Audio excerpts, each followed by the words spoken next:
અભિષેક સાહેબ, અમારી ચેનલમાં તમારું સ્વાગત. Thank you. ઘણા સમય પછી અમે તમને 2 યાર પછી જબરદસ્ત ગુજરાતી ફિલ્મમાં માણી રહીશું. એક તમારી ફિલ્મ જોવાની એક ઇંતજાર છે. હમણાં મેં તમને એક કુટુંબોની વર્કશોપમાં આપણી મુલાકાત થઈ. એ પહેલા કદાચ તમને યાદ નહીં હોય, સુભાષ ગાયની વર્કશોપમાં મેં તમારી સિગ્નેચર વાળો સર્ટિફિકેટ લીધું. હા, બરાબર. 2 દિવસની વર્કશોપમાં આજે તમારી ફિલ્મ વિશે અને એક્ટિંગ જે નાની પ્રધાન ભૂમિકા છે એના વિશે થોડું જણાવો. તો આ ફિલ્મનું નામ છે આંટીપ્રેન્યોર. યુઝ્યુઅલી આપણે સાંભળ્યું હોય ઓન્ટરપ્રેનર, જે બિઝનેસ કરતો હોય એને નવા જમાનામાં લોકો ઓન્ટરપ્રેનર કહે છે. કારણ કે હવે એક સ્ત્રી બિઝનેસ કરે છે તો અમે એને આંટીપ્રેન્યોર કહીએ છીએ. તો 65 વર્ષની એક એવી લેડીની વાર્તા છે. જશુબેન ગાંગાણી એમનું નામ છે, મુંબઈના મલાડમાં રહે છે. અને એમને એવું નક્કી કર્યું છે કે નાનપણથી લઈને લગ્ન ના થયા ત્યાં સુધી પિતાના પૈસે ડિપેન્ડન્ટ હતી.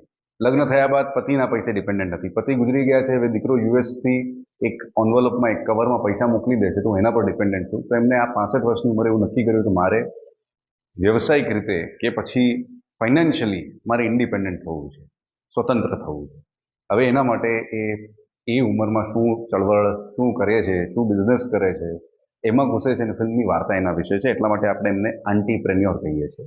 અને જમાનો એવો છે, આપ તો જાણો જ છો સાહેબ, કે કોઈ પણ બિલ બી પાસ કરવાનો હોય તો એક સ્ત્રી પાસે જવું પડે છે, એટલે કે આપણા પ્રેસિડેન્ટ શ્રી પાસે. અને કોઈ પણ નાણાકીય વિષય હોય, બજેટિંગ હોય, એ પણ એક સ્ત્રી પાસે જવું પડે છે, જેમ કે સીતારામન એમની પાસે. તો સ્ત્રીઓનો એ જમાનો છે અને એમને એમના બિઝનેસને વેગ મળે એવી આ ફિલ્મની વાર્તા છે. અને ઘણા લોકોને પારિવારિક રૂપે ટચ થાય, બહુ જ રમૂજી રીતે અમે આ વાત કરી છે. અને સુપ્રિયા પાઠક આમાં એક દિગ્ગજ કલાકાર, આમાં એક્ટર છે, એ લીડ છે. She is the entrepreneur. તો એમને માણવાની બહુ મજા આવશે એવી મારી આશા છે. સુપ્રિયા પાઠક જ્યારે ફિલ્મોમાં હોય એટલે એનો સક્સેસ રેશિયો અને અભિનય કલા બંને તમે જેટલી લો એટલી ઓછી. તમારામાં કેટલી કેપેસિટી છે એવું આપણે એક ધારી લેવું પડે. હવે જે તમારો રોલ છે, કેમ કે પ્રોડ્યુસરની પણ તમે એમની ચોઈસ એમની કયા આધારિત કરે તે, મતલબ એમને તમારી કઈ ફિલ્મોમાં તમને કે મારી આ ફિલ્મમાં સુપ્રિયા બેન મેં આ ફિલ્મની વાર્તા નથી લખી, પટકથા પણ મેં નથી લખી. હું માત્ર ફિલ્મનો પ્રોડ્યુસર છું. પણ 2018માં મેં આ સુપ્રિયાબેનને આ વાર્તા સંભળાવી હતી અને ત્યારથી મારા મનમાં સુપ્રિયાબેન જ રહ્યા છે. અને નાનપણથી અમે એમને જોયા છે, ઘણા બધા રોલ કરતા જોયા છે અને ઘણી બધી ફિલ્મો જોઈ છે. તો મને એવું લાગે, અને ખીચડી સિરિયલ બહુ પ્રખ્યાત રહી છે એમની. તો મને એવું લાગ્યું કે એમના માટે આ બેસ્ટ ફિટ રોલ છે. અને એમને ગમશે કે નહીં એ પ્રશ્ન હતો. પણ 2018થી લઈને અત્યાર સુધી, હવે આ 2025 આવી ગયું, ગયા વર્ષે મેં શૂટ કર્યું, ત્યાં સુધી 6 વર્ષ સુધી મેડમ આ ફિલ્મને વળગી રહ્યા. એના માટે એમને બહુ જ અમારી સાથે સતત સંપર્કમાં રહ્યા, પછી તૈયારીઓ કરી, શૂટ કર્યું. એટલે એમને લેવું એ અમારા માટે તો લાવો જ છે, કારણ કે આવા લેજન્ડ સાથે કામ કરવાનો લાવો બહુ ઓછું મળે છે. તો અમે એવા સદનસીબ છીએ કે એમની સાથે કામ કરવાનો મોકો મળ્યો. ડિરેક્ટર ભલે તમે પછી ગોત્યા હિરોઈન સબ્જેક્ટ માટે તમે બહુ ક્લિયર હતા. હા, બિલકુલ.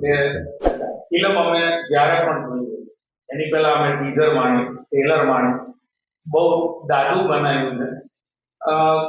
તમે ખુદ દરેક કલાકારોથી કેટલા સેટિસ્ફેક્શન રહ્યા કે જે આકાર તમે વિચાર્યો હતો એવો તમે તો જીઆરમાં ફિલ્મ જોઈ લીધી હોય, સ્પેશિયલ શોમાં તો ક્યાંય ને ક્યાંય તમારી ધારણા કરતા કેવી ફિલ્મ હતો? જો મારે તો એક જ કલાકાર પર ધ્યાન રાખવાનું હતું, એ છે મારો ડિરેક્ટર, મારો નિર્દેશક. તો એને બહુ જ સુંદર અને સહજ અને ઈમાનદાર ફિલ્મ બનાવી છે. જે ફિલ્મ દિલથી નીકળે છે અને દિલને ટચ કરે છે એવી છે. તો મને તો ફિલ્મ ગમી છે. હું બહુ જ ગૌરવ સાથે કહી શકું છું કે આ ફિલ્મ હું લોકો સામે પ્રસ્તુત કરી શકું છું અને એમને ગમશે. ખૂબ ખૂબ આભાર. Thank you sir. Thank you.